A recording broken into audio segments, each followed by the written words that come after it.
રાણીપમાં છરીના હુમલાનો ભોગ બનેલા નરેશ ઠાકોરનું નિધન થયું છે. કેસ હવે હત્યામાં ફેરવાયો છે.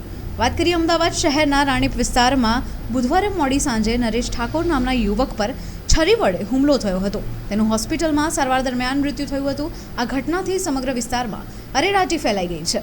હુમલાનો ભોગ બનનાર યુવકની ઓળખ કાળી ગામના રહેવાસી નરેશ ઠાકોર તરીકે થઈ હતી.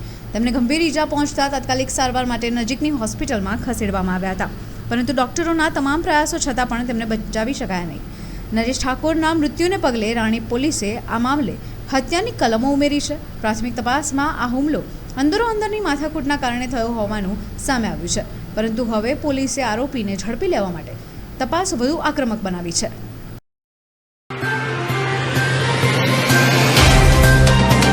तो व्हाट्सएप, ट्विटर, फेसबुक, इंस्टा जहाँ भी आपका अकाउंट है, इसे शेयर बटन के द्वारा वहाँ पर शेयर करें.